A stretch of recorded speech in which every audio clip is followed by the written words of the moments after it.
So I was scrolling through YouTube and Twitter trying to find some video ideas on a video to make. And recently, of course, you probably have heard of the news of Too Mad, a YouTuber that died not that long ago. And ever since then, I've been seeing Twitch clips of his last live stream, and it's pretty sad to watch. At least, you know, just how he talks about, like, the topics he's talking about are very, very negative, and he actually like hints that he was going to be overdosing in the future. And that really made me start to think of wanting to make a video to help with mental health.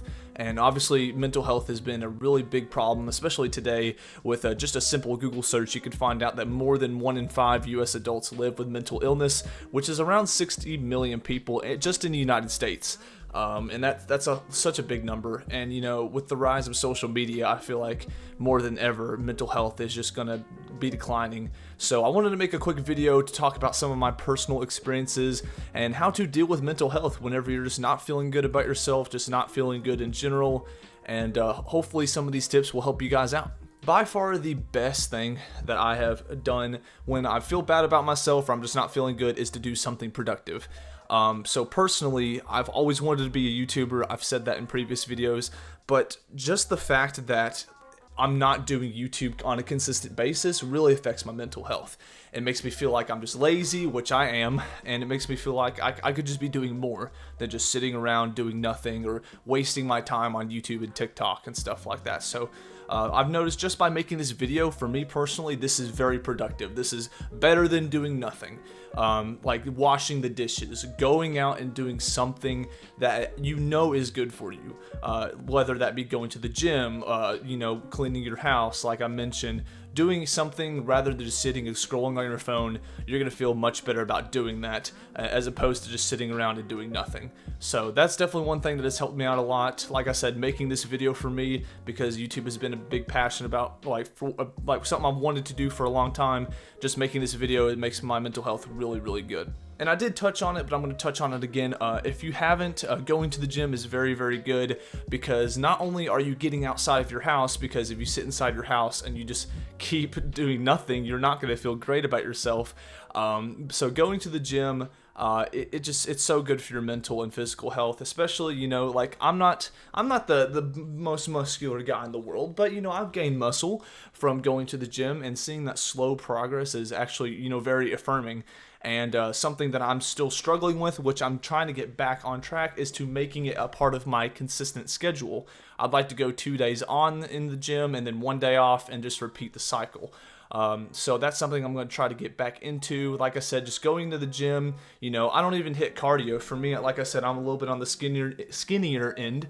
So what I want to do is I want to try to build muscle. And that's something that I'm going to be focusing on, making sure I have enough protein and eating a good amount of calories and stuff like that. I need to be on top of that. So that's just something to keep in mind. And every time I'm in the gym and I lift good weights or have a good set or just a good workout in general, I feel great. And I'm so happy that I went the extra mile to go outside and go to the gym as opposed to just sitting at home. Another thing that has really helped me is being around friends and family. Mainly family for me.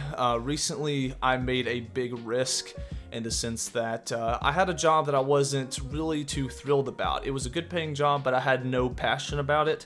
It was just, I feel like I was just a zombie, just working for the man, you know, just working a normal 9 to 5. And instead of continuing to work for this company, I decided to pack up everything and move up to a big city, a way bigger city than I was in, to be closer to family. So obviously it changed everything. It changed my job. It changed, you know, I'm able to go and have supper with my family, my mom and my sister and stuff.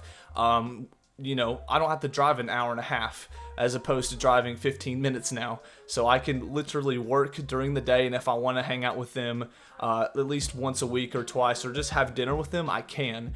And like I said, it's just having 15 minutes to drive to their house as opposed to an hour and 30 minutes. That's how far away I was from my family.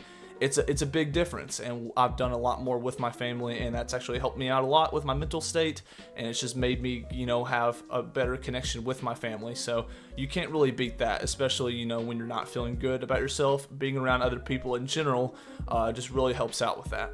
This is also something I've been getting back into, and that's reading books. So there is a book. I actually got it from Goodwill. I'm actually so stoked because I paid 99 cents for this book, and it's Jordan Peterson's 12 Rules of Life.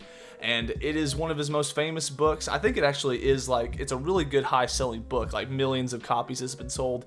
And Jordan Peterson is a clinical psychologist. He's very passionate about mental health awareness, and a bunch of other topics that he talks about. But it's just really good to just sit back and not be on your phone and just read books from really intelligent people that are just very wise. And like for me, I love learning, especially about wisdom and character and stuff like that. So reading a book about Jordan Peterson and just what he thinks the 12 rules of life are really gives you a little perspective of his mind. It lets you pick his brain a little bit. So that's definitely something that's helped me. And another book that I've read that I've actually read, I believe twice, it's How to Win Friends and Influence People by Dale Carnegie, and that's a really good book that I recommend.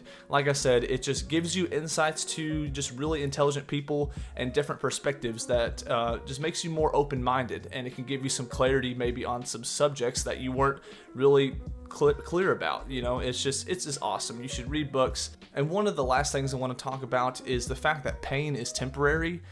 And I know maybe some people won't like to hear that, but at least with my experience, pain, whether that be emotional pain, physical pain or whatever, most of the time it is temporary, or at least like I said, I think it is temporary. If you're feeling bad, you feel like shit, you feel bad about yourself or whatever, that's not going to last all the time. There's going to be moments when you're going to be happy. There's going to be times when you feel much better than others. There's going to be days you wake up, you're going to feel great. There's going to be days you wake up and you're going to feel like shit and you don't want to do nothing. Not everything is consistent with that. And like I said, with the rules or the points that I made in the beginning of this video, hopefully by applying them, it will actually lean it more in the positive way rather than the negative. So like I said, for me, just making this video makes me feel great because I feel like, you're watching and I'm giving some benefit of some sort. Hopefully someone can take some of these points or maybe just one and be like, man, this could actually help me a little bit. So that makes me feel great. And I guess one of the last points I want to delve into is social media. I feel like is a double-edged sword.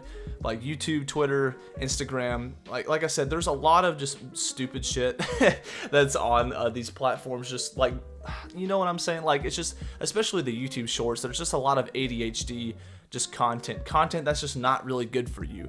Just content that's just gonna leave you scrolling for 2 hours, 3 hours, 4 hours, and you're gonna wonder where the hell the time went.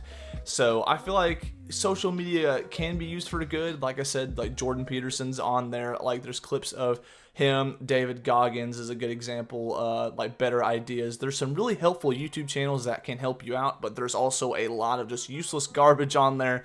So what I'm trying to do is to limit at least my relationship with social media. So at least I do like productive stuff throughout the day. And if I have nothing else left to do, if I've been productive the whole day, I've went to the gym, I've cleaned my room, I've done all this stuff, I've made YouTube videos, I can delay my gratification for this useless garbage content at the end of the day when I've already been productive. And yeah, so I feel like that's just the way to go. You want to delay your gratification because I know me. If I watch one YouTube short, I'm going to be there for another hour just scrolling through my phone. I mean, that's just how they get you. So thank you guys for watching today's video. Like I said, hopefully some of these points or maybe all of them helped you out. If they did, be sure to leave a like and subscribe for more content like this. There's Twitter down in the description, there's TikTok, and there's also a PayPal. If you want to donate to me directly, that is appreciated. Thank you guys for watching, and stay safe and stay positive. Catch you guys later.